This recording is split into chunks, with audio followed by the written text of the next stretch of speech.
I'm open to change. I'm open to learning. I'm open to always getting better. Whereas some of the older agents, more experienced agents, are not willing to do that. They think that what they think is the golden rule, and that's not necessarily true. Real estate is evolving every single day, and if you're not willing to go with the changes, then this probably isn't the industry for you.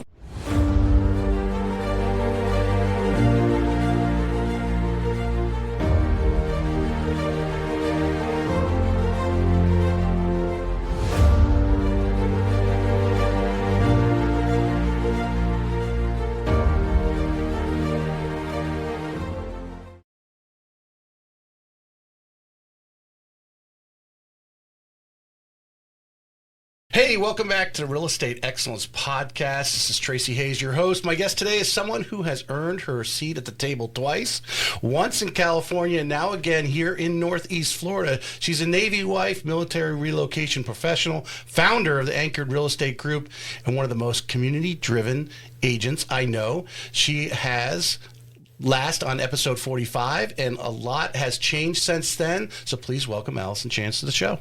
Thank you, Tracy. That's We'll lovely. do our cheers with our, make sure you get a camera with our Anchored Real Estate Cup that I've had since Blair brought me 2 years, I don't know, something like that. It's flown by.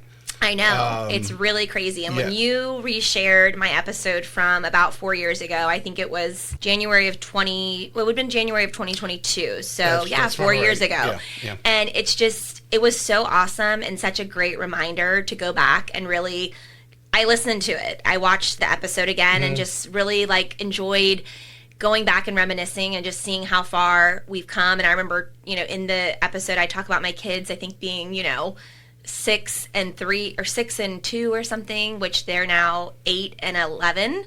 I have to get that right sometimes because sometimes I mess that up. Even more active. Right. And so things have just changed, but it's been really, really a sweet time. And Anchored will be 5 in September, which is amazing. And we're just growing and continuing to pivot with the market like most people are. So we're really happy, and I appreciate you having me on again. Yeah, no, we definitely got to get updated. And like I said, we're going to really focus on your business, what you're doing is the questions we pre-prepared, thanks to readtomato.com to throw them out there. Yeah. And really, create some great content here for you. But also, I noticed the AI didn't create questions about AI because it's AI. It created AI because you were talking about AI. Tell us a little bit about how even if you could touch a little bit on, I see a lot on social media right now, a lot of those fancy, shiny items that they throw in front of everybody. Hey, try this, try that thing out, try this thing out. What are you using it for? Yes, definitely. So I was at an event or a seminar, and I can't remember who said it, but, it said AI is not going to replace your job, but if you do not embrace AI, it will replace you. And I think that was a really good, segue into just allowing it to come alongside what you're already doing. And one of my pet peeves in, how I operate my business is I really just focus on being founded in excellence, grounded in service. And with that being said, I do not want to do anything that is not 100% my best and my all. And so many times you'll go on and you'll read a listing and you'll see that someone put it in ChatGPT or in Claude and they literally did not change one thing, and you just read it and it reads like it was from AI. Yeah. So once again, you have to embrace it, but you also need to tweak it and make sure that it is flowing. It also is your voice. And I know there's so many different programs out there that can, train. And I'll be honest, I do a pet of the month now on my newsletter, and I used it for that. So Blair's puppy, Elsie, she just was our first pet of the month. She's so cute. And so I put it into ChatGPT, the picture, and I said, add a bandana with Anchored's logo. Right. And it did it right there. Yeah. So things like that, but I have, I had someone call me yesterday, and he's one of my vendors. He does all of my AC and electrical work. And he's like, we talk all the time. but I'm a text person because, especially for stuff like that, I want to text because it's record, it's easier, Or you can while you're driving. Right, talk to text. And so I was coming back from taking my daughter on a field trip to the Turtle Hospital up in Georgia, and I was in the car, and he called, and I'm like, let me just answer it because I'm in the car and see. And he said, wow, you're a real person. And it kind of hit me in a good way, and also allowed me to realize that every person we interact with has a different style of communication. Yes. And so if I like to text, that's great, but somebody else may want that communication over the phone. And typically I'm really intuitive about learning that about my clients, like depending on their age, like, and then, you know, how they like to communicate, what their preference is. For me, I just feel like sometimes getting on the phone can prolong a conversation that was maybe could have been just a couple of text messages. Yeah. My husband always tells me when he's over, like listening into my conversations, that I keep asking questions and I keep re-engaging when I could have not. But I think that that's what makes me who I am. Yeah. And that makes also people feel good that I'm not just cutting to the chase. I'm actually sharing and engaging and that type of thing. So, well, the one thing I want that's advertised a lot right now, at least it's throwing up in my, obviously, I don't know, whatever it's thinking, is that pocket thing and recording all your conversation. You can attach on the back of your phone, or you just bring it into a meeting, put it on the table and record, and then it puts it into, you know, meeting notes. There's a few programs out there, but that one's mobile, right? You can just literally attach it to the back of your phone, and it hears both the conversation going back and forth, and actually record yourself and see what it comes out to see if your husband's correct or not. Oh, yeah, exactly.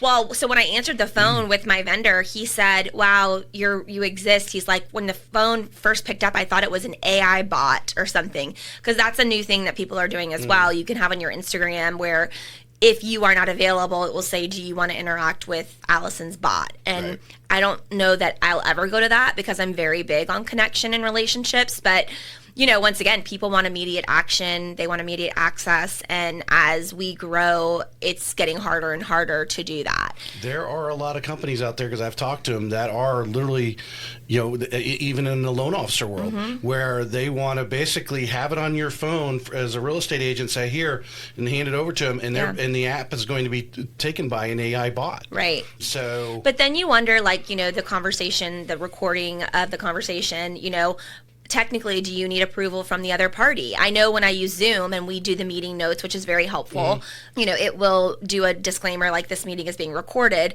But, you know, there's so much that's kind of out there that you don't know if you're being recorded. You don't know, even when we go into showings. I mean, I always tell my clients, please be aware that there could be cameras hidden hidden behind things or completely visible. So you really need to be cautious of what you're saying so that you don't give away all of your, you know, all of your cards up front. Because obviously if you say, oh, I love this house so much, it's my dream, then, and we put a lower offer in, they might say, well, they're going to come back and they're going to meet us wherever we counter because the wife really wants this house. I guess you don't know if you're recorded unless someone actually brings it up and uses it against you, right? I mean, right.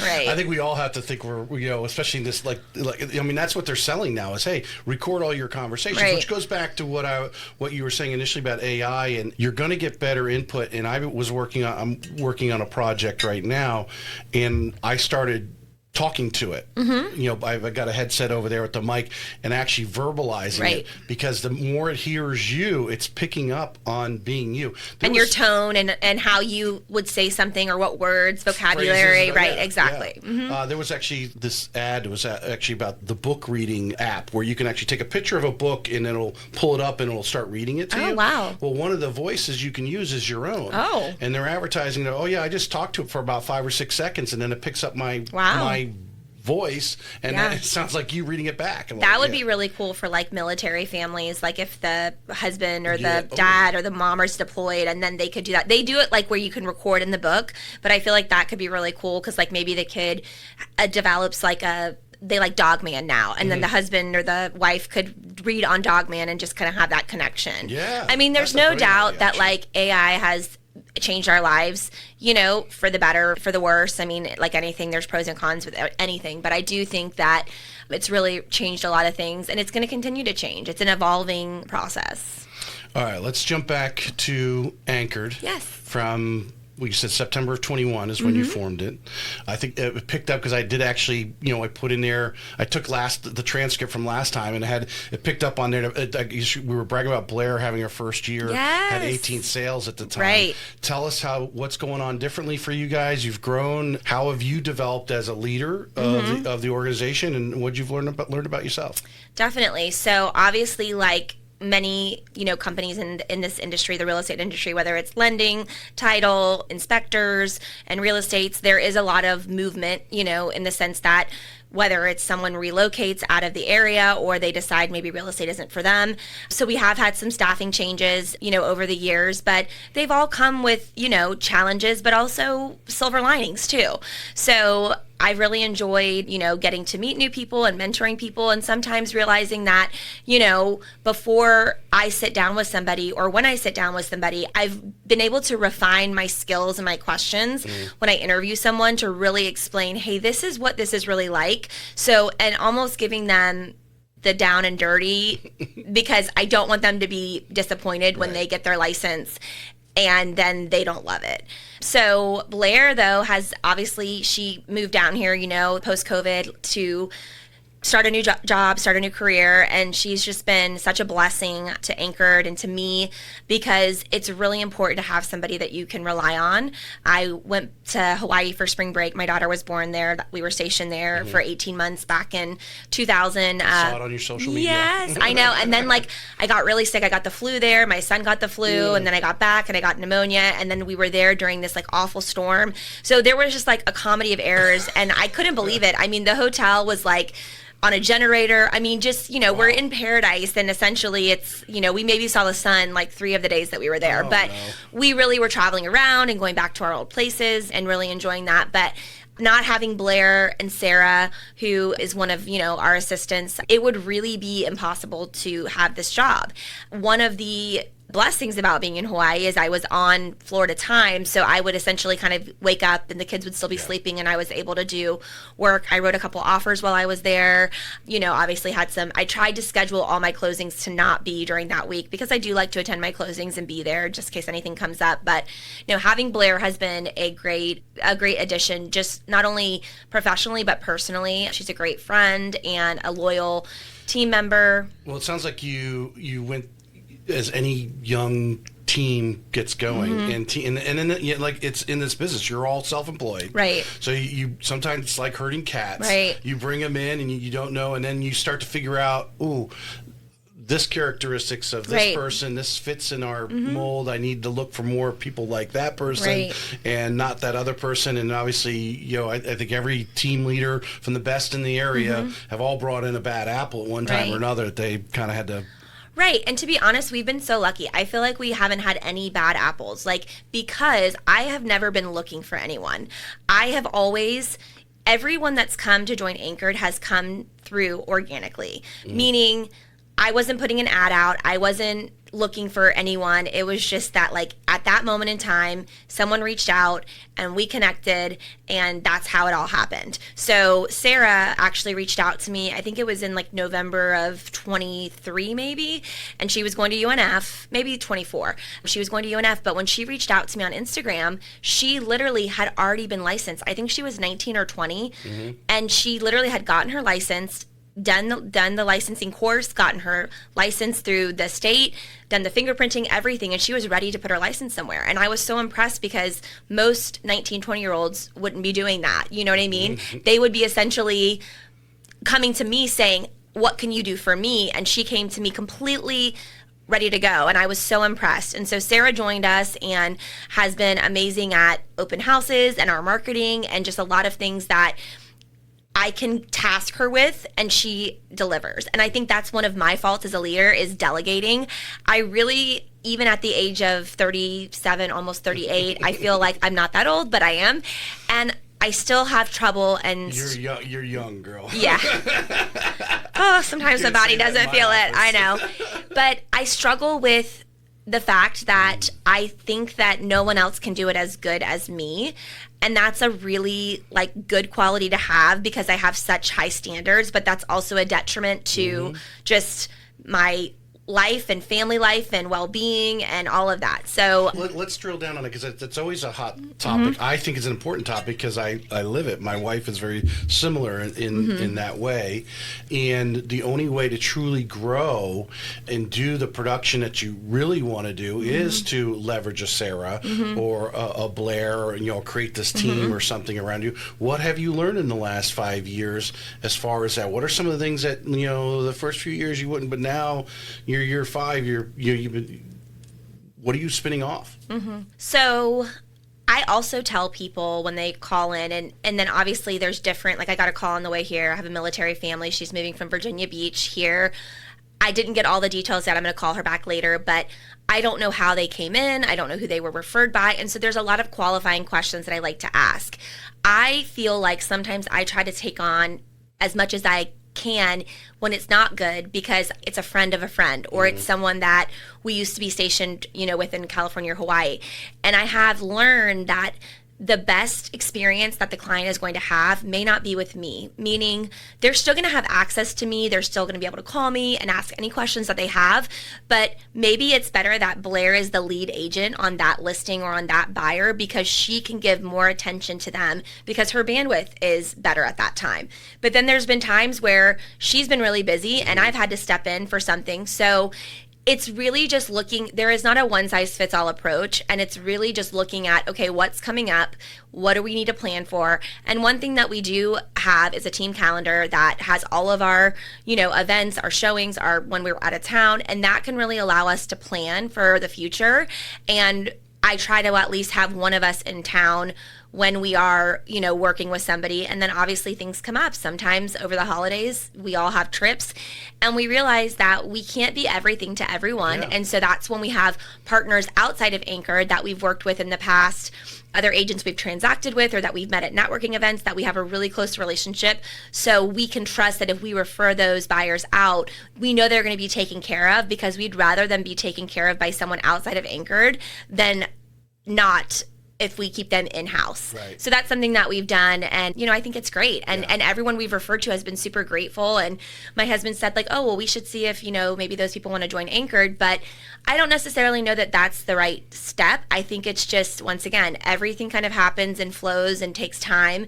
And so just being aware of what we need and being able to pivot when we can. You gave me we were talking about recording calls and so forth.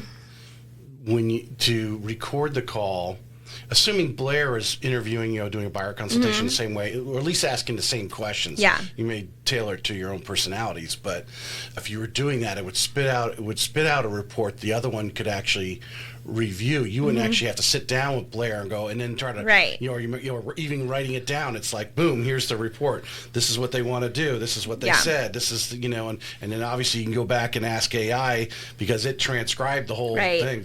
And that's a great point. Like I get a lot of phone calls every day and the office line rings to my phone. So I do have like an auto text response that, basically states, hi, this is Allison with Anchored. And then it kind of goes through everything. I'll get back to you soon. Is there anything I can assist with by a text? And that's been a game changer because just that little shortcut that you can put, people don't know that you can actually customize that on your iPhone, when someone calls in. That has been a game changer because, for example, probably 3 to 4 times a week I get, I'm interested in this property or I'm interested in a property. Okay, well, which property?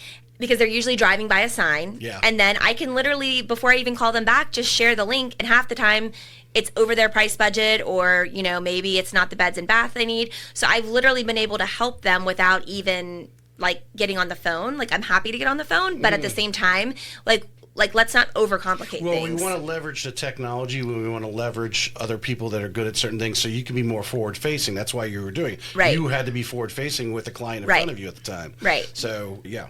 But I will say, I'm on my consult calls. Like I said, I didn't want to have a conversation about a consult call on the way here because I was already running a few minutes late. And then, she was very understanding, but I do take notes. I make a note in my phone for every, client. And it's great because say, 3 months later, we still have the listing, hopefully not, but that is how some things are going.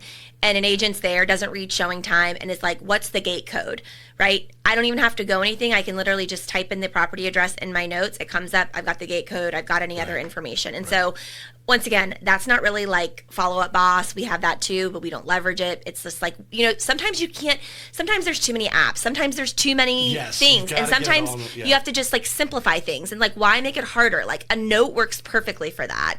But, through our managing broker side, we do have so much technology as part of our tech stack. And I do struggle with that because I'm I don't want to use ActivePipe and Follow Up Boss. I want to use my notes and I want to organically engage with people. I don't want a drip campaign. I feel like that's not like me. And then also I like MailChimp over ActiveType. So, you just kind of have to figure out what works for you and your business. Yeah. Yeah. And then see how much time is left in the day. Yes. All right. So we're in a very good market, right? I imagine the naval base is buzzing right now anyway, just with the activities that are going on in the world out there. Zillow ranked us number 4 in buyer-friendly ranking over Miami and Tampa. Wow. So we're actually tops. And actually somehow Pittsburgh got on that list. I don't know how. Oh, interesting. Yeah. Indianapolis. Charlotte's always been. Yeah, Charlotte's a great one. And I think it's had its heyday, but maybe it's coming back. And I've heard that like Greenville, South Carolina is the new Charlotte. Yeah. From that, the question is, with that buyer-friendly label that Jacksonville has, when you're selling across from a buyer right now, is that matching what they're actually experiencing in the transactions you're having? I think it completely depends on the property. And the reason I say that is because, I work all over Jacksonville. So I work at the beach. I'm going to Fleming Island later, to Eagle Harbor. We do Green Cove. We do the north side. We go up to Yulee. And so it really depends on the property. If I walk into a turnkey renovated home, for example, I'm under contract on one in the woods right now representing the buyer, then no, there's a lot of competition. There's multiple offers. There's not a lot of room for negotiation, which makes it tough because if a buyer is open-ended with their search, they're like, oh, we'll go all the way from, Kernan over to the beach. Every house we look at, there's going to be a different strategy. And one of the things that I kind of get to in my buyer consultations or just through Zoom or through in-person meetings is, what is your goal? Like, and with my military, I have to really structure it with, this is not your forever home. It might be, but it's likely not going to be. My husband and I own multiple properties in Jacksonville where we've purchased them, we've lived in them, and then we've essentially moved kind of up to a bigger home because we've needed the space, and then we've rented those properties out. One of the ones that we purchased in 2010, we did a 15-year mortgage on, and we literally completely own that house outright. We have no mortgage, and we rent it out for $2,700 a month. So, those are where I try to take my knowledge of being a real estate investor and landlord to explain to buyers, here's what you can do, but if you go and buy that really shiny, pretty house that's, $700,000 and you're going to have a 6% interest rate, right? Budget. You are never going to be able to rent that out for what the market is going to say it's worth for rent. So it's kind of all about what people are interested in. And so it's a loaded question and I didn't really answer it, but well, you did a little bit, but I think you're going to follow up with my follow-up question here, because you have I guess the really term that it's using is buyer's market, right? Buyer friendly. But so how are you, when you're going out on a listing appointment right now, in using that strategery and pricing the home right? We know buyers are asking for seller concessions or whatever it may be, depending on the price point. I'm sure statistics are there that, at this price point, they're more likely to ask. And we do have a lot of cash still here in the area. Yep. So, but they're hearing the buyer market. So how are you strategizing with the sellers and a proper listing price and so forth? Right. And what to be prepared for. Right. And then once again, it's almost like you can't win, right? Because you go into a listing appointment, you kind of talk through, hey, here are the comps, here are the upgrades that you've put into the home, here's what your neighbor's selling for. Also, 6 months ago, the market was very different. We're starting to have that kind of like fall off of comps now because we're in a new year and we're almost to like the middle of the year. But for me personally, last fall was a very stressful time. Sellers were not even getting showings, right? And then literally something kind of shifted overnight. I mean, we did so much business in January and we've never done that much business in January because at that point, everyone had reduced their prices. The sellers had finally said, we're done. We're tired of paying a mortgage and rent, or a mortgage, 2 mortgages. So I think people finally got serious about pricing correctly, but at some level it was too late, right? Because the buyers had already come and gone. School here starts in August, early August. So anyone that listed in July or even late June, they were missing that summer rush. And I recently went to a market distillery event, and this was the second time I've heard this, is that February is the best time to purchase a home for a buyer. And the reason is because you have all of the fall and the Christmas time, and then people come back in January and sellers are finally serious about selling their property. And then you have buyers that have been waiting on the sidelines to see, and then obviously rate plays into that as well. But no, when a buyer comes to me and there's a house that's been on the market for a while, I'm like, this is ideal. Now, every now and then there's that seller that is literally just testing the market and they're never going to sell, or they're not going going to sell for, any reasonable price. But I have very serious conversations with my sellers, and I'm a very much honest, and almost to a fault where I feel like I'm a little bit of I'm going to paint the worst possible scenario for you, because a lot of my sellers have very tight margins. They purchased with a VA loan, and then they had a funding fee, and 2 to 3 years ago, they were multiple offers, so they were paying over, and all of these things. And so they're really up against a wall with what they can do. I had someone last month, they had to bring $20,000 to closing. And that was like, they were happy about that because they had put aside some money that they're like, we can do up to this amount, but they were wanting to just stop the bleeding. And so one of the things that we offer to help offset this if someone can't sell is rentals. So that's what I always tell my buyers when I'm doing a consultation, is because the question usually is, well, in 3 to 5 years when I PCS, permanent change of station, to another place, what do you think I'll be able to sell my house for? And that's a question I can't answer. So I have to explain that at the end of the day, I've had sellers that bought and sold and have made $100,000, $200,000 and have done very, very well. It's been life-changing money. But I've also had sellers that sat on the market. And so there's a lot of strategy. And once again, I have so much experience and knowledge when it comes to this, and I'm constantly evolving and changing to the market. One of the things that can be really hard is when you have all this data in your pocket and you tell the seller everything, and then say you go on the market and you feel that the price, at the end of the day, they've selected the price they want to list at, but you feel like this is a competitive price, and you get an offer right away. The seller is almost 9 times out of 10, well, we could have gotten more. And so then it goes down that thought process of, like, for me, it's like, as a people pleaser, I'm like, I can't win. I tell you to list here and it sells and you're not happy. And then we go on the market at the price that you want and we never reduce. And then in 3 months, you come to me saying I'm not doing my job because your house hasn't sold. So that's where I feel like a lot of people do not understand our value in real estate. They don't understand that we work for free until we close. And even when we close, we may have had to reduce this or offer this or pay for that. So there's just so much stigma around real estate in general. And I'll be honest, there are some bad apples in real estate. And especially lately, people do not answer their phone. And if you're not going to answer your phone, send a text, or update your showing instructions. It's not that hard. Hire an assistant. I will just, to go back, there's always someone going to have remorse about whatever the deal is. What if, right? The what if. I think back to, it was like 2008. Me and my wife flipped a house. It was only a $100,000 house. We were in Arkansas, Little Rock. Oh, nice. And we passed on the first buyer, and we sat on that home for another, 6 months to finally get the offer that we originally had. And, so when you have that remorse, we could have gotten more. Could you? Or maybe the next buyer might even have offered you more, but asked for seller concessions. Right. Whatever it may be, it all comes out in the wash. And then when you add up that mortgage that you've been paying at a house that's vacant, we literally And so sometimes I feel like I'm a broken record, but at the same time, I do this every day. My sellers and my buyers are relying on me as the expert to break this all down for them.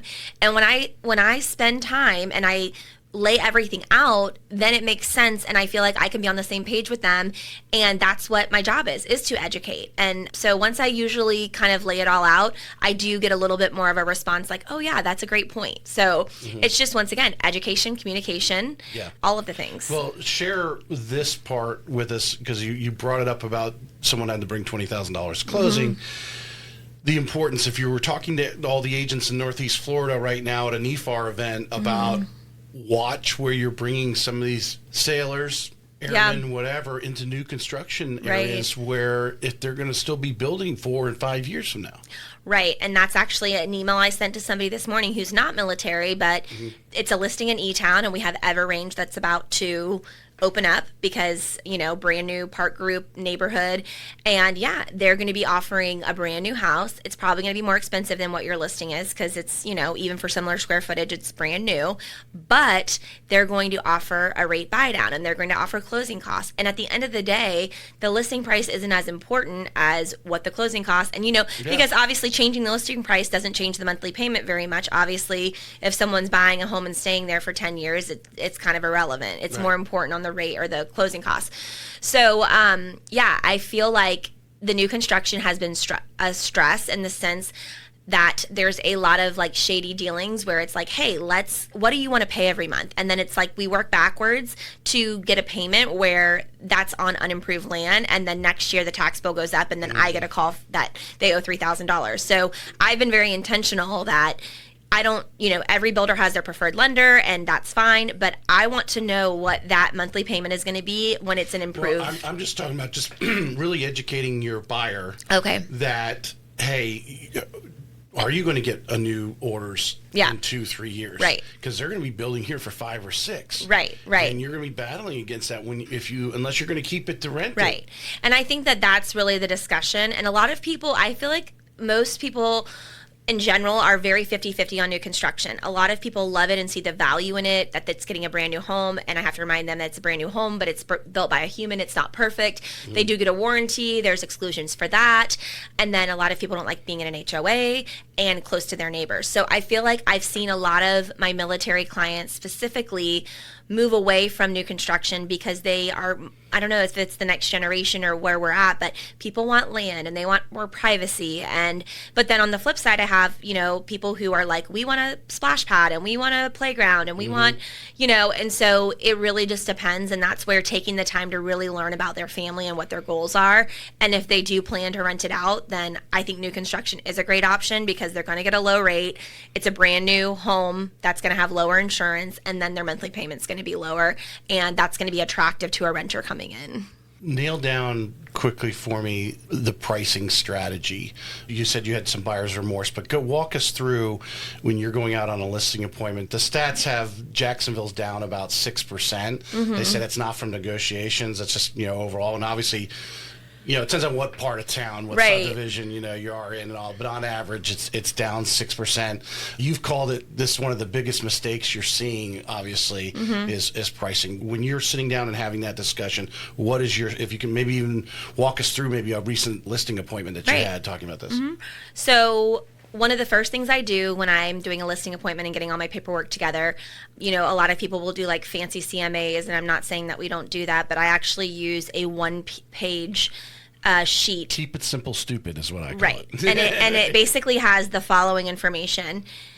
So it's the comps in the neighborhood, which sometimes we go to sell something and there's not a lot of comps, and then that's even harder because it's like, okay, well, where do we go from here? Mm-hmm. Then we go out to the neighborhood. But just take, for example, let's just talk about E-Town, for example, because we do have a listing in there. We had 2 in there like at the end of last year that ended up selling pretty quickly. But we take this MLS look where it's basically the price of the home, and it could be active or pending, the original list price, and then all of the square footage, the beds and bath, and then the last data point is the cumulative days on market. So when you look at this as the big picture, you can quickly see, wow, this listed for $795. It sold for $795. It was on the market for 3 days. Then you go down further and you see this was listed for $850.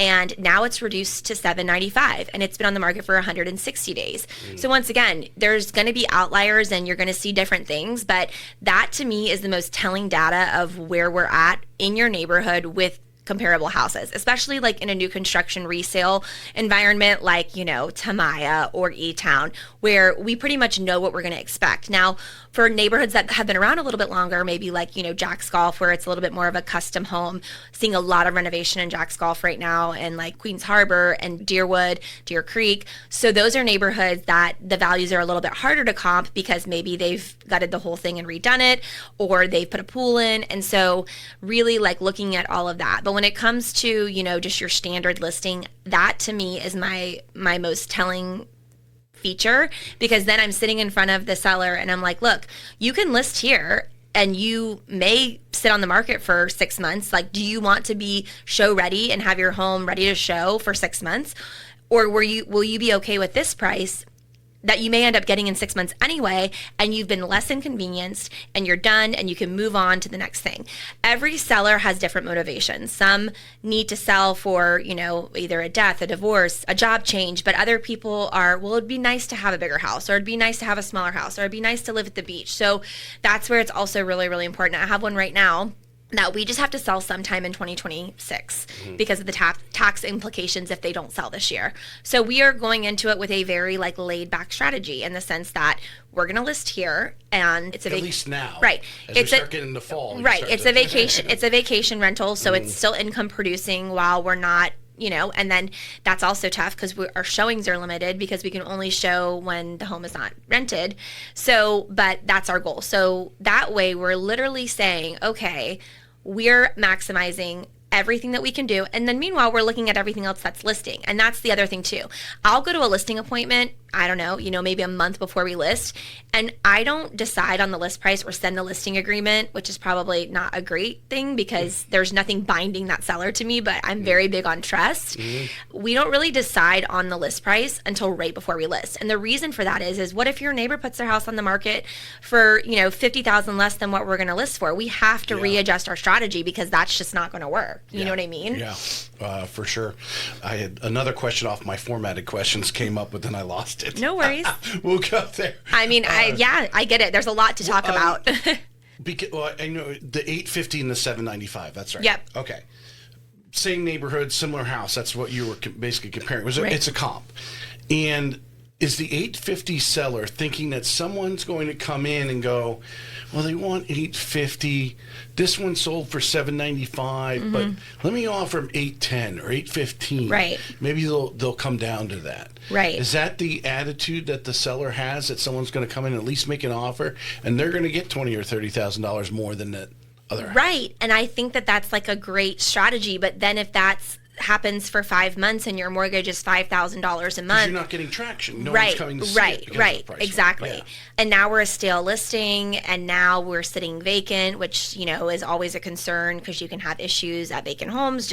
I had a squatter in one on the west side, so that was fun. And of course, the seller doesn't live here; he's an investor that lives in New York. So, little old me had to go over there and wait for the police officer to arrive, and the police. They have a lot of things to attend to, and a squatter is not the top priority. So I sat on a Saturday, missed, my son's sports game because I sat there waiting because they wouldn't go into the house even though there was a lockbox on it, a combo lockbox. Right. They wouldn't go into the house, and so I had to. Unless you were there to let them in. And unfortunately, like I said, my seller is in New York, and so this is also where people say, "Oh, real estate, you guys charge way too much. You make way too much money." They have no idea the behind the scenes. I would really love to do more of like a day in the life stuff of what I do every day, because I think people, and I'm bad about sharing highlights. Like, who wants to share like the negative? But for example, the other day, I had to go turn on utilities at a property in Jax Beach. The owner does not live here, and Beaches Energy only allows you to fill out an application in person or fill out the application, then email it. But you have to go there in person and drop off a check. So that is like the most antiquated system I've ever heard of. So thankfully, I live at the beach. So in between appointments, I literally go in. And I can't get a hold of the seller because he's military and he's in a secret space. So at this point, I'm like, you know what? I'm just going to put the power in my name. So I'm like writing my social down. I said, are you going to like pull my credit? Like, right. And all this stuff. And I had to do this last year for the same, because we had like the tenants turnover, and I had to do it last year. And so I had to go there in person after he sent the application and drop off a $25 check. So this is where, it's like we are literally going above and beyond. And I know so many agents that do this. They're paying for cleaning. The best agents do. Right. They're paying for cleaning because maybe their seller doesn't see the value in it, and they just know that it needs to be done. And so that's where, like, once again, I'm not trying to toot my own horn, but sometimes I'm like, gosh, remember like all the things we've done for you? And like it seems like people still can't appreciate it because it's just a very emotional time. So, but back to, listing and strategy, it's just hard because then now that house is stale, and we've, been going back and forth with different agents, but at a certain level, a buyer moves on and finds something else. And then the seller might say, oh, well, can you go back to that buyer that was interested and see if they're wanting to purchase? But, well, unfortunately, that was a month ago, and now they're under contract on XYZ home, Yeah. Negotiation. That's our topic here. Okay. A negotiation standstill, I think is how you phrase it, because it picks up. You've described a real standstill. Sellers who've already dropped and feel like they've done their part. They're maxed out, or as far as, I wouldn't say maxed out, because there are situations where people are maxed out. Like if they're bringing money to the table, it's like, we only have 20 grand, and that's as far as we can go. Because I've heard a deal here recently with my wife, literally over $2,000. Oh yeah, because they were bringing cash to the tables. It's like, this is as far as we can go. So they feel that buyers who think that they've are giving the seller everything they want, coming to list price, giving a closing date that they like. Right. Tell us a little bit how sounds like you've had these situations. How are you mediating that, and then how important it is to get that other real estate agent on the other side on your team, and hopefully mediating these two players that you're working with, a buyer and seller. Well, and then once again, that's where the value of working with someone like me comes in, right? Because I have a lot of connections with other agents. I've worked with a lot of other agents. When I schedule a showing on another agent's listing, they say, oh, wow, like I hope she puts an offer on this because it'd be great to work with her. And news travels fast. Reputation is everything. And so there have been moments where I've gotten heated in a situation with another agent where I'm trying to explain a situation. Like, for example, when I'm representing a buyer, especially a VA buyer, their best interest is to not negotiate on the purchase price. Their best interest is to get their closing costs covered. Why? Because it's completely cash in hand versus monthly payment and what that would change. So I've had to explain multiple times to agents who do not know what they're doing or are not educated on this, that it is the same net. Say experienced. They're not experienced. Yes, sorry. Inexperienced.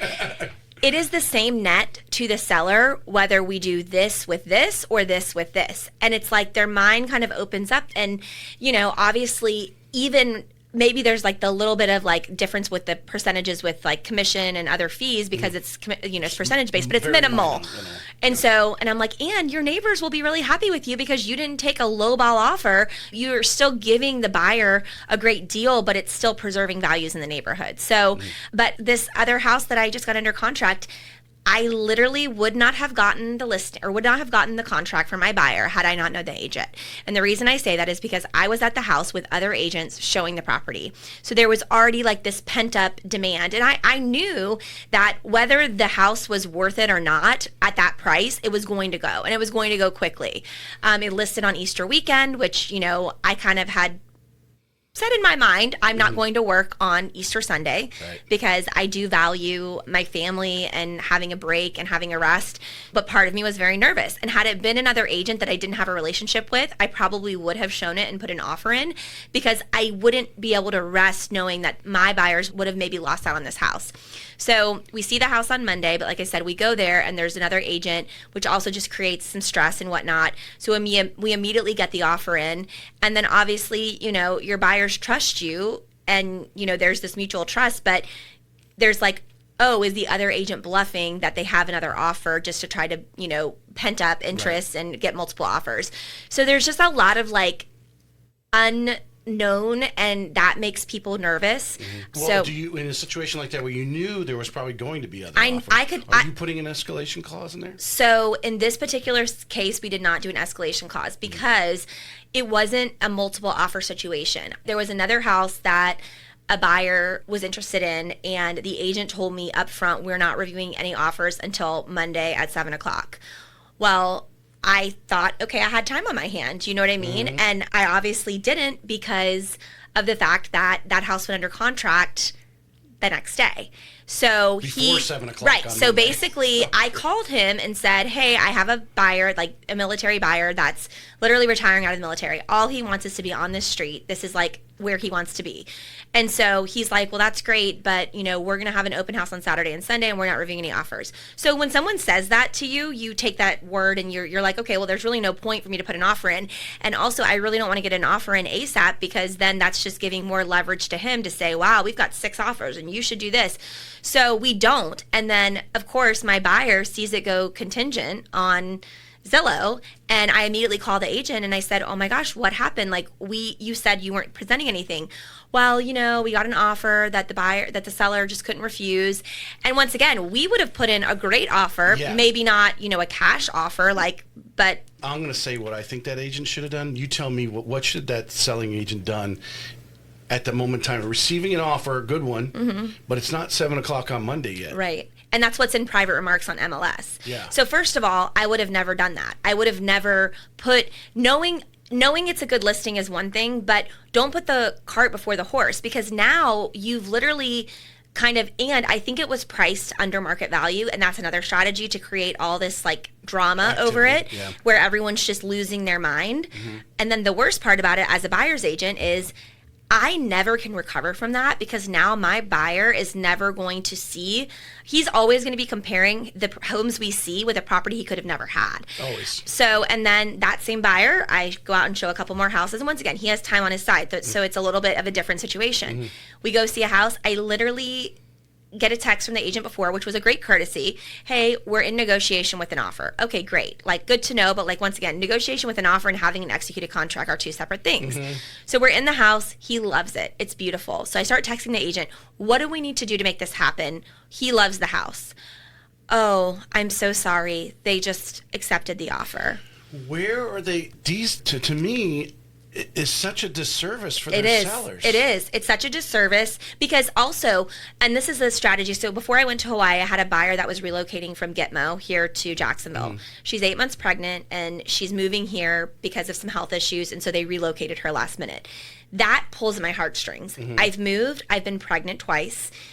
Like, not having a home base is very unsettling. Yeah. So when I got back from Hawaii, I drove from Orlando back to Jacksonville. I slept for a couple hours. Remember, I have the flu at this point, and then find out the next day I have pneumonia. You flew with the flu? Yeah, I flew with the flu. And so I tried, and unfortunately, all of my backup people were out of town. Like, I mean, in the sense, like, Blair was not available, Sarah was not available. So I'm the business owner. I had to put my big girl panties on and do what I needed to do to help these people. Now, with all of that being said, I said, hey, I didn't know I had the flu yet. I hadn't tested positive, but my son had, and I was on Tamiflu. So I said, look, I am really sick.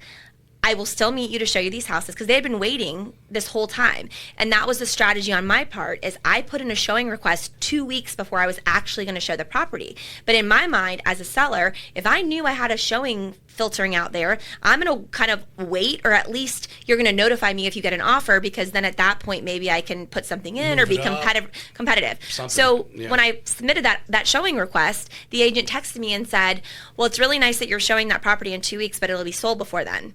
Well, 2 weeks rolls around. I get back from Hawaii. I tell the buyers, hey, I'm sick. Keep your distance. I don't know what's wrong with me, but we'll do this. Right. So literally go show houses on my deathbed. Was the house still available? Still available. And we get up to the house. And once again, here's the value in having someone who knows what they're doing. The entire house has T11 siding. This is a VA buyer. No way it's going to pass WDO. So why are we? We'll go back to that, because I didn't know that. So, no, and it's not that it's T11 siding, it's all rotted. And so I knew that so I knew we'd get under contract. They love the house. We get under contract. We get the inspection. We already knew that the seller was not really willing to negotiate, because, sometimes they'll put like, oh, house is as is in the private remarks, or like irrigation system is as is, or fireplace doesn't work. So we already kind of know those things going into it. So I just said, look, this was the first house we were looking at. I'm like, I know you love this house, but I have a lot of concerns, and you never know what you're going to get with a WGO inspector.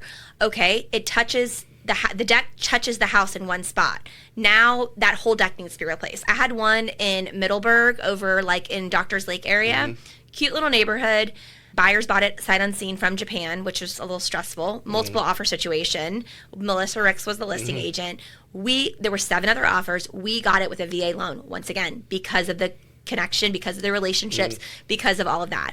Well, because this gazebo was on a deck that touched the house, and there was wood rot, we had to have the entire gazebo taken down. Once again, not a big deal, because the buyers were kind of indifferent about it, but that costs money to demolish anything. So it's like little stuff like that. Like, whereas an average agent who doesn't do a lot of military or VA loans doesn't even know what a WDO is. Right. So that's where we see that house. It's a no. We see 3 more houses that day. Sunday morning, my husband's flying out that day for work, and he's like, you need to go get checked out. Like, you don't sound good. So I look up urgent care. It's 5 a.m. There's no urgent cares open. So I'm like, you know what? I'm just going to go to Mayo. We have TRICARE. This is what this is for. I hardly ever get sick. So I go in, and they take my blood work. There's like hardly anyone there because it's early in the morning. and they think I have a pulmonary embolism because my D dimer was elevated, and then they're like, we need to give you a pregnancy test because we can't give you a CAT scan and I'm like, and meanwhile, I'm by myself, and there's literally like my husband had fallen back asleep because he hadn't slept in 2 days because of the flight and everything, and I think he knew, okay, she's at the hospital, she's safe.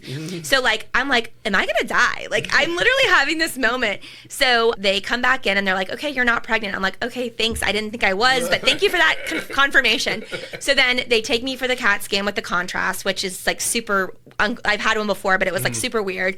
So then they come back and they're like, well, you got the flu, you don't have a pulmonary embolism, praise the Lord, and you have pneumonia. And so at that point, I then text these buyers that need to find a place stat. You know, they're literally living in a hotel room with a baby due any day, essentially. So this is where I was talking about leaning on people outside of your immediate brokerage. I had met somebody at a networking event, and she had done a transaction with Blair, and we were talking about open houses and how, you know, just like the need for them and just like the availability and all of that. And so she's like, oh, I love to do open houses. If you ever need an open house, just let me know. So that was in my head. I saved her contact information. So I did, you know, go, of course, to my in-house people first because I want to give them that business, you know, and pay them for showing help and whatnot. Neither one could help. So I'm like, look, I texted her. I said, here's the situation. I'm currently sitting in Mayo Clinic waiting to get discharged. I've got the flu. I've got pneumonia. Can you help me show these houses? I already had them all lined up. And once again, it was seamless. And it kind of reminded me that I don't need to be at everything. Like you said earlier, like how have you changed over time? Literally, like she opened 7 doors for my buyers, and they didn't even end up choosing any of the houses they've seen during that tour. And the point is, and like sometimes buyers will apologize to me. They'll say, well, I'm so sorry I drug you out here. Like, this is not what I thought it was. Or like, you know, I'm really bummed that they didn't show this in the pictures because this would have eliminated this whole house. And I tell them, I'm not mad. Everything's great. This is what we do. Sometimes you have to see something that you don't want to know what you want. Or to remind yourself that, okay, this is actually worth that extra $10,000 because I'm willing to pay that difference in my mortgage payment because this is a far superior house. So she showed them the 7 houses. I was in bed Sunday, Monday, Tuesday, finally get out of bed Wednesday to go show them another house. We write a contract on that, and we're closing Monday. We're closing early, and she is supposed to be induced, I think, next Friday. So she'll close on the house Monday and be induced, like, you know, later that week. That's for best laid plans. But as I'm doing all of this and I'm setting up closing, I'm like, oh my gosh, what if she goes into labor and she's in the hospital on the day of closing? And we have had a situation where we had to send the mobile notary to the hospital. Not like during active labor, but you know how you stay in the hospital for after? And so I'm like, well, I guess we could do that because they said if not, we need to get a POA, and that's going to be more complicated. But once again, your average inexperienced agent who has never done a POA at closing, who has never done a mobile notary, they don't even know any of this lingo in detail. So that's where it's like, or to be proactive about it. And this is where we have all of these tools in our toolbox because we have firsthand experience. I mean, I bought my first house power of attorney when my husband was away. So first of all, it's a pain in the butt, and I don't wish it upon anybody, but we do have these affordances. The lenders have to approve it. It's not something you just go in, hey, we need a power of attorney. And then all the documents have to be redone, you know, so it's complicated. Oh, I've had many of people overseas have to go to embassies or consulates or whatever. And then there's like no quick mail. Go back for me, because we were talking about you put the 2-week appointment in, the agent says, hey, we're going to be sold by then. 2 weeks go by, a house is still there. I think it's still on the market too. It's funny because I don't know why, but buyers will like still watch other houses maybe that they offered on. It's just like, I would never probably do that because I don't have enough time to do that. But like my husband goes on Zillow every morning and he has it filtered out for like all the new listings within 7 days. And I do like the hot sheet on MLS, but it's just like funny what people who are not in our industry, what they do. And so I'll get texts from a buyer every now and then that says like, oh, that, you know, Kipling or whatever, or Sunnyside is still on the market. And it's almost like it gives them a little bit of satisfaction because maybe they wouldn't take the offer that we were willing to give, and now the price is below what we were willing to offer. So I feel like it's one of those things where it's like they feel kind of good that they got a good deal because they went with a different house, you know? Well, things happen for a reason. We've seen that happen a lot. But to go back to the original part of the story, when that one agent said, hey, we're not going to make decisions until Monday evening, and they go, why didn't she, you know, reach out to you, say, hey, I know you guys are interested. They're ready to actually make a decision because they've got an offer. do you guys want to submit? Maybe you guys make an offer, it's another few $1,000s more. Why would they not make that phone call? I know. It was very upsetting. And then, of course, like anything in real estate, everything blows up as soon as I get in the car to go get my kids from school, as soon as I get to the baseball field to watch my son. I am not joking. I have had my computer out at the baseball field probably like in the last 6 games, 4 of those times. I've written offers from the baseball field. And once again, I don't share that to like, make to toot my own horn. I'm sharing that because I am doing whatever needs to be done at that moment to get the job done. Because my biggest fear is that I don't do something and it's my fault that they lost out. If I've done everything right, and in that situation with that agent, I did have some text messages of a correspondence of our back and forth, because I think my buyer fully trusts me that, I asked all the right questions. But it's nice to have that paper trail of like, hey, here's what we did and here's what they said. And, then you can go to bed at night knowing that you've done what you're supposed to do. All right. Because we still got a lot of really good questions, and I want to create great content for you. So we want to cut these down because otherwise we will be here for 2 hours. Yes, I know. Well, we were here for like 2 hours last time, I think. Yeah, 5 years have gone by. The brokerage is anchored real estate group moving along. There's got to be a situation that lives in your head. I think we all have, the story. I'm writing my book, Grit. There, everyone has that grit story. But something that surprised you or challenged you, reminded you exactly why you do this. Your questions are always so like thought provoking, and we don't get to hear about them before. So no, it's good because that was one of the ones that you should have. Well, probably not worded that way, right? But I think it is so important. It's so important to have these thoughts and really focus on challenges, because challenges make you stronger. Let's see. Read it for me one more time. Something that surprised you, challenged you, or reminded you exactly why you do this. Okay. So not all business is good business. And, like I tell my kids, and especially my son right now, because he's in 2 different baseball teams, you're not going to get every hit. You're not going to get every run. You're not going to win everything. And that's okay. That is life. That is not normal. And so for me, 5 years ago, if I didn't get a listing, or if I went to something and I, maybe felt like, oh gosh, did I do okay? I am in such a like better place with me personally, saying once again, like, not like I'm not getting this listing because there's something better that's going to come along, or I'm not going to work with this buyer because, I put a boundary in place that said, I cannot work with you this weekend. It's a holiday weekend. I'm out of town. We have no agents to service you. And you still book a flight to come here and expect me to change my plans. I'm not the right fit for you. Because if you're doing that before we even go out and look at houses, you're not going to respect a boundary that I put in place. Like, hey, it's Sunday. We don't have to submit that repair request until Friday. We don't need to talk today. And so that's where I would say that I have come to learn that you don't need to get every listing, you don't need to get every buyer, and that just as much as you're interviewing me to work with you, I'm interviewing you, because I don't want to work with someone that doesn't have the same values and beliefs as me, in the sense that, for like property management, for example, like if you don't see your house as one of your biggest investments, and I tell you, hey, the stucco's cracking, you need to get it pressure washed, you need to do a full exterior paint, it's going to be $10,000, we can get you a military discount through one of our preferred vendors. But if you decide to not take care of that property, that is only going to create more issues down the road. And I just feel like we don't align, so it's not going to be a good fit. And you're better off going with someone that might be, more hands-off or less expensive, but they're not looking out for your best interests. Right. I call those the stepping over the quarter, pick up the nickel clients. Yeah. They are trying to look for that deal and really, or not do the maintenance. Well, and let's be honest. It's only going to just cost them more the buyer-broker agreement has really changed everything. And that's also had to allow it. That's been a challenge of first of all, just getting buyers to agree to sign it before you show them properties, because it says some things in there that say, like, we can run their credit and all this crazy stuff. And it's like, no, we're not doing that. Your lender's doing that. But, it's just like, that has been a huge struggle. And then, we still do the Zillow advertising and trying to get any Zillow lead to sign that. I mean, you can sign a showing agreement for like 7 days, but then you're literally meeting them and essentially having to prove yourself, and then maybe they already have another agent and they're just using you to see the property. So wasn't Zillow accused of doing some like subtle fine print, and when someone's on their site and they're clicking because they think they're calling the listing agent. So this is what I do.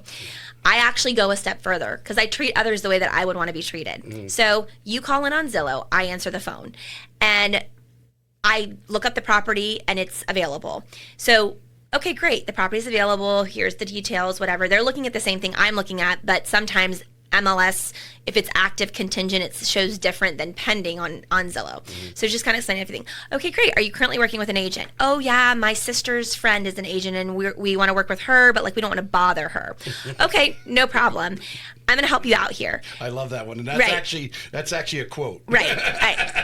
And I'm like, I'm going to help you out here because it takes me no time to literally copy the listing agent's information and send it to them directly. Because guess what? They're not going to work with me. So why am I going to waste my time meeting them when they clearly say they have somebody that they're working with? So I literally will send the listing agent's information, and then any question that they have, they can go directly to them. And I said, by the way, when we hang up, you're going to get a Zillow survey of did this agent connect or whatnot, and I'm going to mark that you already have an agent and we're not going to bother you from here on out. But if you have a moment, please give us a green light because we did actually help you. But it's not even that. It's once again treating others the way that you want to be treated. Some people will post like in Facebook groups like, oh, does anyone know like the best way to do XYZ? And you'll have kind of internet trolls that come on and say, why don't you just Google that? Well, okay, that's not really what they're asking. They're looking for someone's advice, a person to share something with them. So for me, it just costs nothing for us to just give them the information that they're looking for. Yeah. U-Haul in 2024 migration data, obviously Jacksonville is one of the fastest growing inbound destinations. Remote workers, equity-rich sellers, and high cost metros. Obviously, we know New York, New Jersey are California. Are some of our top. And I think California is just... I don't understand how anybody lives there anymore. But the question is, you're one of the most sought-out agents in the market, and obviously is focused on the military relocation part of that. Walk me through the intake process. What are the questions you're asking, and how do you help someone self-select into the right Jacksonville submarket without you ever having to tell them where to go? Yeah, that's a great question. So that happened just this morning, and I didn't get to do my full interview and intake call, but really one of the first questions I ask when I get on a call with a buyer or a seller is, how did you hear about us? Because I want to make sure that I'm thanking that person that referred us. And it also kind of helps guide my direction of how I'm going to take the call, because essentially, are they referred by a friend? Was it in a Facebook group? Was it through an ad? I mean, we might have saw your listing. Right. We show up pretty high on Google, and I've gotten a lot of clients lately who have no military affiliation, and that's how they found us is on Google. So that's kind of exciting. We also have a very strong presence on Zillow. We have over 200 5-star reviews. So I think that those things also speak volumes. But one of the first questions, if they are a military client or if they're relocating here for work, is where are you going to be working? And in our case, we have basically the two bases. We have NAS Jax, which is the aviation section, and then we have Naval Station Mayport, which still has aviation but has where all the ships are based out of. So that's usually the first question, and obviously those are very different places because that's, off of 17 over in the Orange Park area versus, basically Mayport, which is as far as you can go north of Atlantic Beach. So that really will drive the discussion. And then you also have to remember that what I think is a far commute may not be a far commute for the buyer. They might have been doing a commute in DC where they were in the car for 3 hours every day. So they want to live in St. Johns County because that's where they want to live, but they don't care about the commute. So it's really asking the right questions like, okay, where are your kids going to go to school? It's telling them about the Step Up for Student scholarship that they may not know about. That is a great benefit for them. Talking about, I've had even questions as far as like, hey, my son plays ice hockey. Where is there? And we really only have the one here. And my son's friend plays ice hockey. So I happen to know that, and that's what I do. I play matchmaker in the sense that I try to tell people you're not just with us to purchase a home or to sell a home. You're with us more on the purchase side. You're with us to build your life. And we've done all the hard work. The client that I was speaking about earlier that's about to have her baby asked me about a pediatrician. And I didn't just come out the gate and say, oh, you should go to my pediatrician. I said, well, what are you looking for in a pediatrician? Do you want like a one provider office where you're going to see the same doctor every day? Or is it more important for you to have access for sick appointments and whatnot? So what I think might be good for my family is not necessarily good for yours.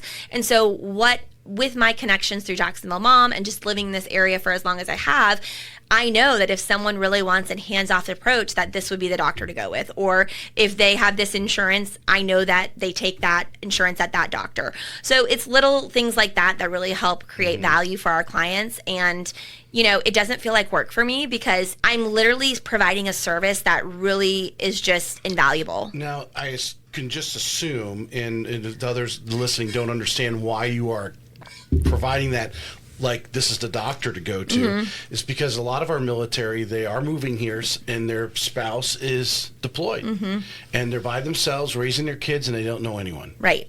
And by providing that concierge level service. Right. That's a great way to put it. Yes. There's a referral going to hopefully come back out of that because you're giving such great service. I know. Or like friendships and future, just everything. I mean, we just hosted an event. We do an Easter event where we're now going to basically do it every year. We're going to call it, we've done, it's just Easter photos, but it's Easter Soiree is going to be the name. And basically it's kind of the Sunday before Easter, and I do it at my house, and I have a petting zoo that I bring in, and I bring in a photographer, and we do photos with the Easter Bunny. We have an Easter Bunny dressed up, and then we have other things. And it's so fun because it's spring and everything's blooming and these little baby animals. We had a 9-day-old pig and we had bunnies, and the joy that exuded from this event, and then all the sweet little photos that we had. It just really, and honestly, at the end of the day, it probably cost us $1,000 to put on between the food, the drink, the photographer, the petting zoo, but it was worth every single penny because that may be the only social interaction or activity that our military or a family member gets because of their husband being deployed, them being new to the area. Right. And who knows, they might meet somebody there and their kids may connect and they might exchange numbers, and now they're going to have a play date. Right. So it's little things like that, because that is one thing where military do decide to live on base, and our base housing here can be pretty hit or miss. It's older, some of it's older, but a lot of people will basically say, I don't care about the house, I don't care if it's, older, I want to live on base because I know I'll have an instant sense of community. So what I feel like we're doing is we're saying you can still have your cake and eat it too. You can get a nice house off base, and you can invest in real estate and build wealth that way passively. Well, what's always the availability for on-base housing? Is it available? It just depends. And then also they'll come to you and say, hey, I know you're this rank, but you can have this house that's in the lower rank, or maybe it's a smaller house, but we're still going to take your entire housing allowance. So that's not really ideal for buyers because, or military, because they're like, well, I just helped a family. They are a family of 9. So they were moving here from Virginia, and she was pregnant with their 7th child. And so they just had their 7th. We got them a great house on the north side. She homeschools as well. So that was part of our whole process. We needed to find a house that had a room for homeschooling. And it was one of those like older homes that you had the formal living and dining room right when you walk in the house. So it's this big open space. So they were able to put their entire homeschool room there. Right. We're going to change subject over to new construction. Okay. Obviously, you do a lot in St. Johns County, but I would imagine, too, with the base, Nassau County has got a lot of things going on up and there Clay as well.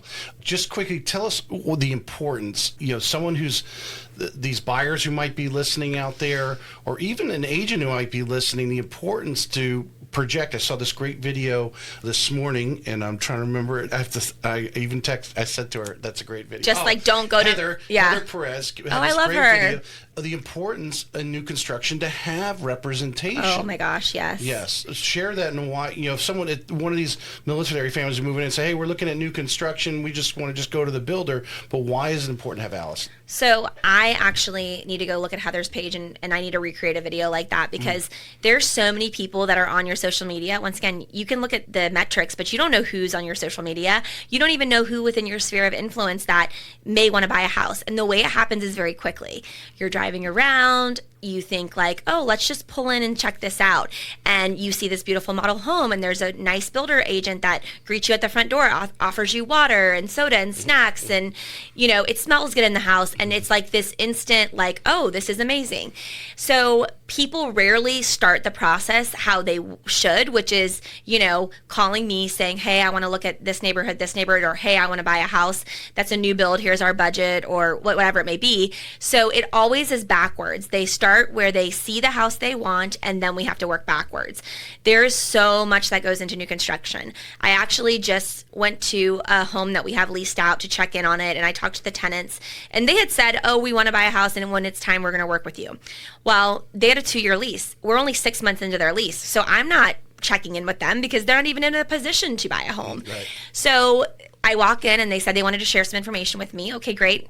Are you pregnant? You're having a baby? They just got married? I don't know. Well, we're under contract on a house. Oh, wow. Okay. We're building a house in St. Johns County. Okay, great. Oh my gosh, so excited for you. In my mind, they could have gone without another agent, or they could have done whatever. Yeah, it just really happened quickly, and we didn't even think this was going to happen, but it was just an offer we couldn't refuse. Once again, I think they went under contract in February, best time to buy a house because everyone's kind of reducing everything. And so I start talking about some of the things that I recommend to my buyers what to do during building a home.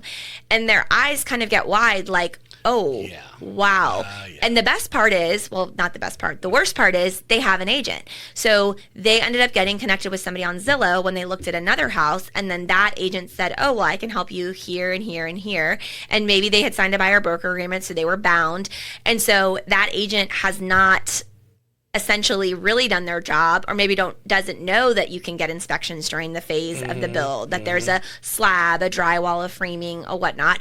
And so it's just little things like that. So I can't stress enough that, and this is the thing I would say, is the builders have kind of gone all over the place. We went from them paying us all these bonus commissions to paying us nothing during COVID. Now they're paying us again, which is awesome, and we appreciate that.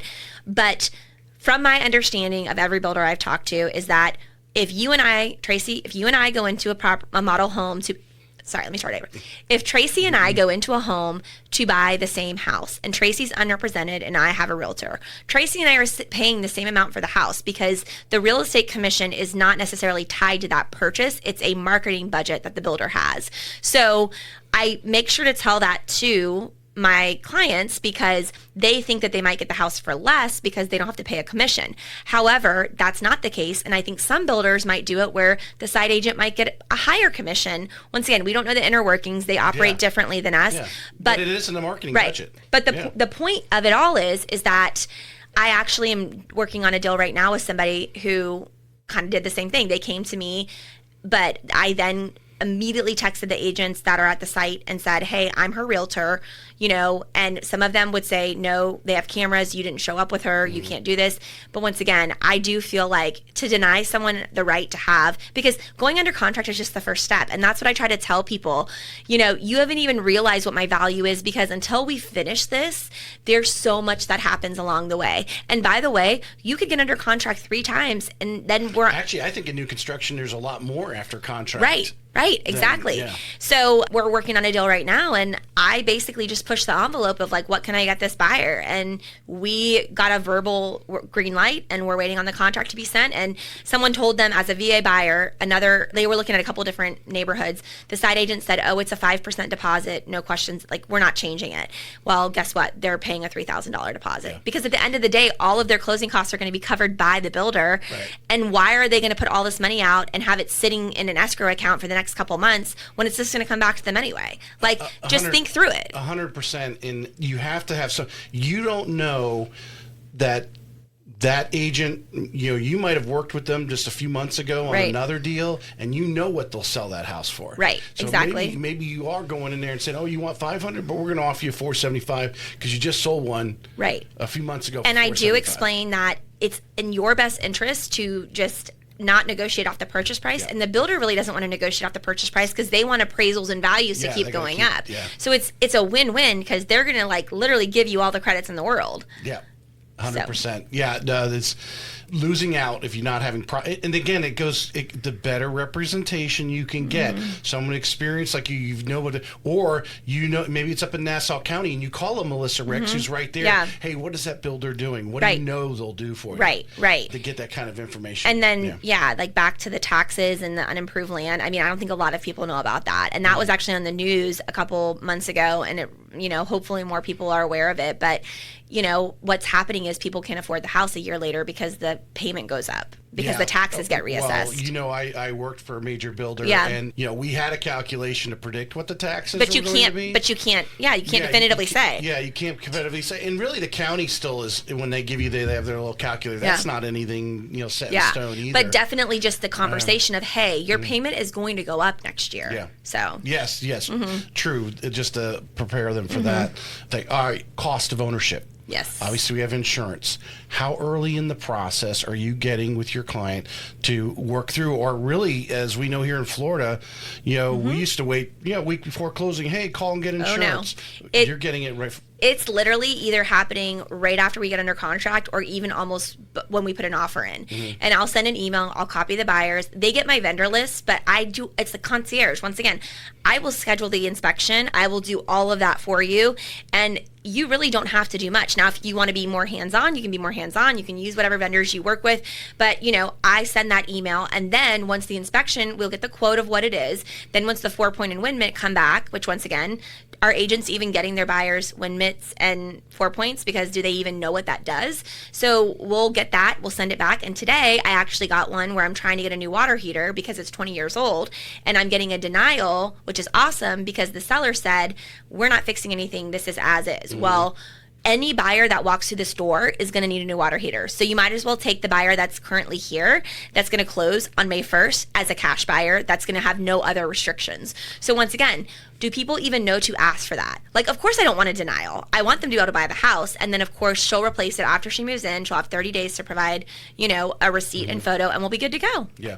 I think there's the difference between a top performer and agents who only know what they know when they're first getting started, but they're not getting mentored by someone like experienced like yourself. When you're having that discussion with the seller to say, hey, how old's the roof? Yeah. How old's the water heater? The insurance companies know this data. Right. They've got it. And that's, even with a VA buyer, like just explaining to them, like, one of the reasons that sellers don't love taking a VA loan is because their agents maybe have educated them wrong. But the VA, we know that. The VA loan has so many affordances to a buyer because it's got the appraisal contingency. It has, WDO and more of a stringent appraisal process. So once again, but it's also, think about it. If we didn't have the VA loan, my business would not be what it is, right? Because many people cannot afford to buy a house because they don't have 3, 5, 10, 20% to put down. The military is giving that option for the 100% financing. Right.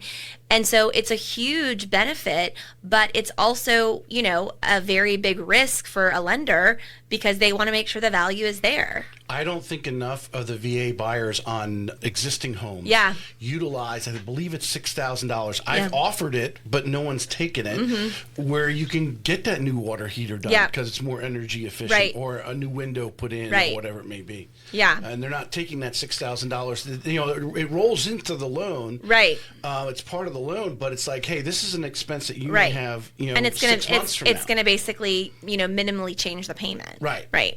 And have the new appliances or whatever it may be. Which is ultimately going to lower your power bill and all that, All right, so you're working two ends of the extreme. We've talked a lot about St. Johns County a little bit, although St. Johns County, I think it's kind of more mid-range until obviously Ponte Vedra is still part of St. Johns County. You start to get into the luxury market. Tell us about that. What kind of clients are you seeing in the luxury side? What kind of phone calls are you getting? Obviously, our New York and California clients are looking at that price point of home, $1 million and north. Right, and that's where I think one of the segments of markets, the two segments of markets that really have not been affected as much as the resale market is new construction and luxury. So $1 million plus, right? Which, a couple of years ago, I felt like a $500,000 home was a nice home, and I feel like now our values have increased, that like that same home is now 900 a million. So what I'm seeing is just a lot of cash and a lot of, it's really affordable here based on where they're coming from. And so there's, and then they come here and it feels like they're on vacation 24/7, and there's no snow, and there's traffic, but it's not as bad of traffic. And so I feel like, if people come down and they vacation at Ponte Vedra Inn and Club, or they, go stay at Atlantic Beach, and then with all the growth that's happening here in Jacksonville, the Four Seasons, the new Jax Stadium, we're seeing so much of an influx of people who never really knew this existed. And I recently just did an ad in one of the military publications, and I wrote on the ad, it's a picture of me and Blair on the beach, and I wrote, helping with your relocation to the best coast, in quotes. And the reason I say that is because we are the San Diego of the East Coast when it comes to the military community, because literally San Diego is so expensive, and then all the things in California, and then in Florida it's like we don't have state income taxes, we don't have the millionaire tax they're doing in California for our luxury clients. And so, and then just all of the benefits. I mean, I know there's a lot of mixed reviews about DeSantis, but there are a lot of reasons why people have moved to Florida. This proposal for no property taxes, it'll be very interesting to see kind of what goes with that.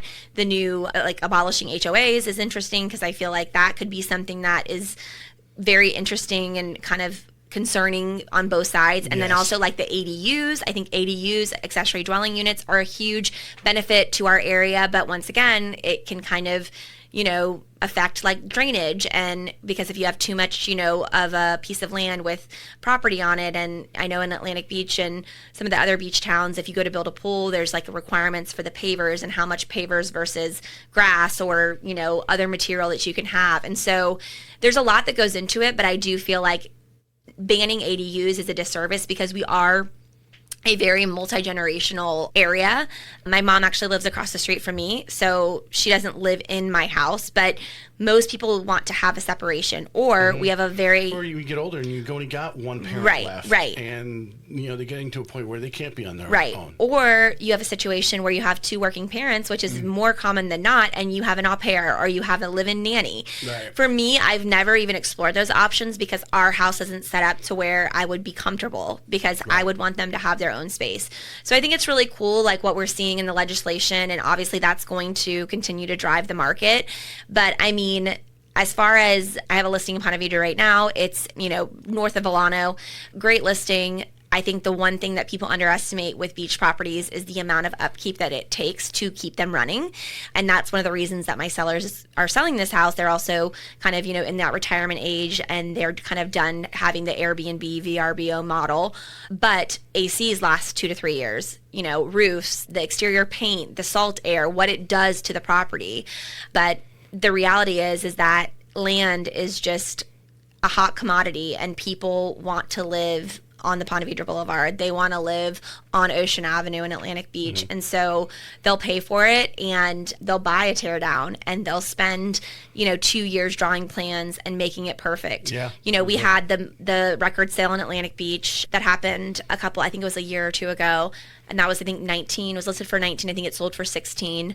Fish House, it was called. That was the name of the house. But it's just fascinating. And that's why I love going on the hot sheet and filtering with the highest prices, because just when you think you've seen the highest price, like I think it was one of the Winn-Dixie family houses just went on the market on San Pablo. It's like 17 million. Yeah, I've seen that. Yeah, I didn't realize it was Winn-Dixie though. But I remember and I was like, because we've driven by it on the boat, and I'm like, wow, it's just, it doesn't look as impressive from the water side, and then you see the front side, and it's like a estate. It's a compound. It's really cool. But once again, and I got asked this question the other day, and it was really interesting. It's like, well, do you want your business to, instead of doing like more 1 to 3 million, do you want to be doing more 3 to 5 million?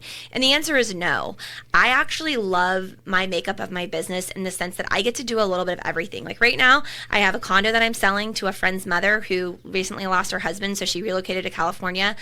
Her grandson is going to be able to ride his bike from his house to her new condo in the same neighborhood. That just makes me so happy. And so 108 $80,000 condo. And then you have the other extreme where we're selling $2 million houses, and those people are just as gracious and kind. It's just a different story, right? Yeah. And so I'm not sitting here today really wishing for anything. Of course, we want our volume to increase and we want, to have a better year than last year, but there's also other ways that you can quantify success. And for me, that's looking different as I get older. For me, quality time with my family. Like I mentioned, my daughter's going to 6th grade, middle school next year. My son is in a ton of sports. I really enjoy watching him play. And I want to be present for those moments because I can't get those moments back. And like my sister has a rising high schooler and we're already kind of like in that countdown phase. Like we only have this much time left, and there'll be time. And I know you're in that same boat, and there'll be time there's enough. I know people say this all the time, like there's enough business for all the agents, but I'm just like, I'm in a really good spot where like, yes is an answer and no is an answer too. And I'm honest with people that like, hey, I can't really take this on right now, but here's someone who can. And well, this question has to do, this is about you and what you formalize something that most agents only talk about, a giving program that routes back a portion of your commission. Mm-hmm. What has that done for you and the clients that you have attracted, the calls you're getting because of your... Right. Yeah, because so I started with Homes for Heroes in California, and once again, a lot of agents will join that program and think it's lead generation, and it's not. Mm-hmm. It basically kind of works as a referral, so that's how that happens. But unfortunately, with our giving back, it's been a little bit tainted because now we're not getting our commission. Our commission is being negotiated up front. So a lot of times we are essentially agreeing to the lower commission, and we can't agree to the lower commission because we're already giving maybe a $4,000 credit because we reduced the commission and then give that. So it's upsetting because, we've given back like over $500,000 since we started the program, but it's been different now because instead of you getting it back after closing, it's basically kind of almost getting pushed under the rug because it's like a percentage point. Like, oh, well, hey, they're only going to give this percentage, but so normally you'd pay that difference. And it's like, you're not paying it and you're not getting it back. You're not seeing it as a line item on your... Now on sellers... It's becoming a negotiating right, scope. But on sellers, we can absolutely still do our credits and whatnot. But yeah, it's kind of complicated things a little bit. And then of course, like obviously, if one buyer is sharing, oh, they did this for me or that, but every situation is different. And that's where it gets a little bit complicated. So, that program has definitely had to, like anything in this market, evolve and change, and we've had to adapt. But, at the end of the day, we're going to do what's in the best interest of our client. And I just had one recently where they were not willing to pay the commission, and the seller or the buyer, even though he had signed a buyer broker with me, he had given a full price offer, they still wouldn't come up. He didn't want to pay the difference, so we walked away, and we ended up going under contract on a house that was half the price. Okay, so half the price, half the price, half the commission. But I'm so happy. They made a great decision. Instead of buying at the top of their budget, they're buying their first home. They're going to live in it for a couple years. And then in a couple years, they'll call me again to buy their dream house or their forever home or their whatever. And then they're going to rent this one out. Yeah. And that's really ultimately, it's not the goal for everybody. But when I explain what the possibilities are with real estate, people's eyes just are amazed. Number one question right now, if you ask what's trending, should I buy now or wait? Right. That is the question. And that also, once again, not answer your question, that depends. Like I literally told this buyer that I'm working with right now, I said, honestly, you're going to get the best deal in February. So you may be better off waiting and understanding that you might not be competing against multiple offers, but we don't know what the rates are going to be next February. So it really is a case-by-case situation.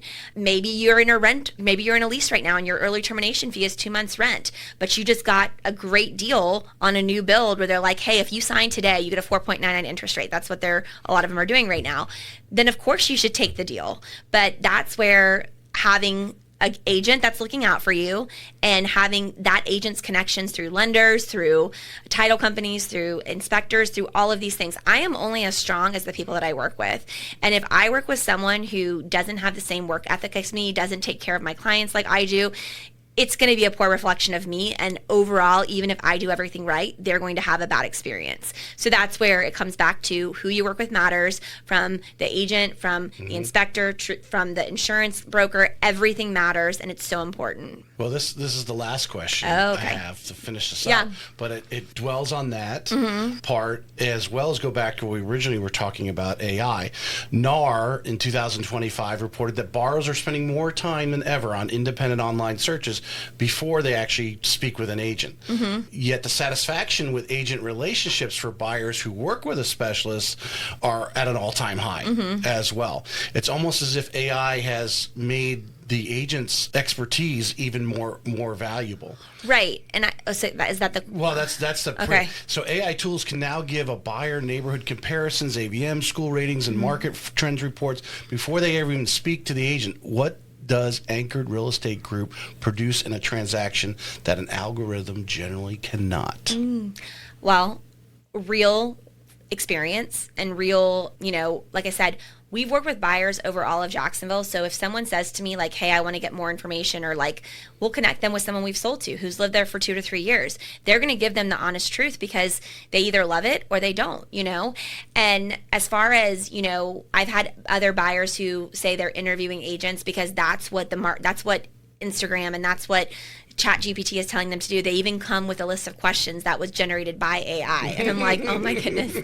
And so once again, those are another group of clients where, once again, I do want to work with them and I do want to educate them, but sometimes it may not be a good fit, because in my mind, if I have 2 different buyers walking through the front door and one of them is a friend who is essentially sphere of influence from somebody who I sold a house to, I already have credibility. Right. I have instant credit. I'm not trying to prove myself, versus someone who comes in on Zillow who has no idea who I am, who honestly, it's like we're starting this like fresh relationship and learning about each other, and there's just like a lot of unknowns and all of that. So I mean, at the end of the day, like ChatGPT and AI cannot hold your hand through the process. We are going to do that. And we know that real estate is obviously different by state, but it's also different by region, and it's also different by zip code. I mean, you go to Amelia Island and the expectation of what's up there with the, ANCAR versus, we moved to FAR bar contracts from NEFAR, but before the buyer paid certain things, and now that's switched, and now we have a new contract. So we are really going to be there every step of the way for you, and we're going to be there after you purchase or sell too, and you're going to become part of our family, and we're never going to let you down. And if we don't know the answer to something, for example, you call me and you have an issue with your statement or your taxes or this or that, we are going to connect you with the person who can guide you to help you. And we have those resources. I've been doing real estate for over 10 years. And once again, I don't know everything, but if I don't know it, I'm going to find out, and then I'm going to be a better agent because now I know that for next time. And so that's where in this business, you can have I have people tell me sometimes, oh, well, I've been in this industry since 1980 and I'm better than you and you're young and you don't know what you're doing. But what I will say the difference between me and you is that I'm open to change. I'm open to learning. I'm open to always getting better. Whereas some of the older agents, more experienced agents, are not willing to do that. They think that what they think is the golden rule, and that's not necessarily true. Real estate is evolving every single day, and if you're not willing to go with the changes, then this probably isn't the industry for you. Yeah. I think most people are aware there is a certain brokerage here in town that moves fees over to the buyer that would normally, that 99% of everybody else, 99.9, has the seller paying those fees. Yeah. So a savvy agent and knows that if I'm working with this individual brokerage, we know that's going to happen. Right. South Florida, I made a mistake recently because I obviously I'm not regularly working in West Palm, but the client, I was working with, and we had to eat it as a lender because I had put it over on the buyer, and then the buyer wasn't paying it, and then we can't hit the seller back after I've already disclosed. So we ate that particular one, but a savvy agent, yes, AI does not know any of that. No, and I mean that's one of the last steps before closing is reviewing the preliminary closing disclosure and the preliminary ALTA. And I don't know if agents are even doing that. Are you getting with your title company and saying, can you send me a preliminary ALTA? It might not have the mortgage payoff on it, but I can at least check everything else, And so it would be interesting for me to know if most people even review that, And like, for example, for us, one huge savings that we offer our sellers when they're going to sell is if they purchase in the last 3 years, they can get a reissue on title insurance. Right. Most agents don't know that. Yeah. So we're saving them $800 to $1,000, which is real money. It's real money that's coming back into their pocket instead of, just. Well, and if they had that kind of taste in their mouth that, you're getting all of a sudden you just saved them $800,000, now your commission was worth it. Right. Yeah. And once again, it's hard to kind of be the one to be like, oh, well, I did this and I did that. But, unfortunately, and that's one thing I've learned too, is you have to advocate for yourself. And I read Full Fee Agent a couple years ago, and that is one book that rings so true. Full Fee Agent. And then there's also, it's Chris Voss is the author, and another one is Never Split the Difference. Because I had a deal a couple months ago, and an agent at closing, something wasn't working, and she said, well, let's just split it and we'll get a new one. And I wasn't willing to do that, because that had nothing to do with me. You agreed to fix something during inspection. When we came to the final walkthrough, it wasn't working. And that's not on me. That's not my fault. Now, if I would have missed something, or if something was my fault, I will absolutely take responsibility for it. But in my mind, this is the seller's responsibility. And the fact that you offered up your commission, that's on you. I didn't ask you to do that. Right. And let's be honest, I do split the difference, and I do reduce my commission in certain situations, but I don't want that to be the norm in my business. And I'm trying to really mentor my agents for that too, because it's so easy. It's so easy just to get that. Even if it's just $250 or whatever but it is, it's still, also, and that's where I'm saying oh, well, can't you just take the lesser commission? Well, no, that's $4,000. So that's a sizable amount of money, and I mentioned earlier when we were talking before the show, I'm doing some more investing in real estate, and I'm learning a lot of things. And, you buy a house, and then all the money you think you're going to spend on a renovation gets put into putting new sewage lines in at $20,000, and that's not what you're expecting. So yeah. And at the end of the day, $4,000 is a lot. Right. It shouldn't matter, but unfortunately, a lot of buyers and sellers look at it as a percentage point, and they're not looking at it as an actual quantifiable dollar amount. And that's where I tell Blair, when I counsel any of my agents, I'm like, we have to make it real, because it's all on paper and it doesn't really translate. But you have to understand this is where we're coming from. We'll help you, but we can't do $4,000. Because there's a lot of people, when they buy that house, don't even have $4,000 in their checking account. Right, exactly. And that is very true. Right, when it's all said and done. Thank you for coming on. Thank you, Great Tracy. show. Yay. Great show. Got some great stuff out of that. We'll create some great content. But thank you so much. All right. Everything's in the show notes. Contact Allison, Anchored Real Estate Group here, especially if you're relocating, as she is a military relocation specialist. Luckily, her husband is still here. Yep. Does he have any orders to leave? No, he's actually moving from a command at Mayport to another command at Mayport. So he's going to move this summer to another command, and then hopefully they have something at Mayport called the Mayport Mafia. So once you're at Mayport for a certain amount of time, you become part of the Mayport Mafia. And we have been back at Mayport since 2019. So this is our 7th year back in Jacksonville. And then, of course, we were in Monterey, California for 2 years, did real estate out there, and then Hawaii before I was in real estate. So we love Jacksonville. We love the Best Coast, and we don't plan on leaving here anytime soon. Thanks. This may be it for today's episode of Real Estate Excellence, but we both know your pursuit of excellence doesn't stop here. To connect with the best of the best and really take your skills to the next level, join our community by visiting TracyHayesPodcast.com, where you'll meet more like-minded individuals looking to expand their inner circle and their personal experience. That's available at TracyHayesPodcast.com.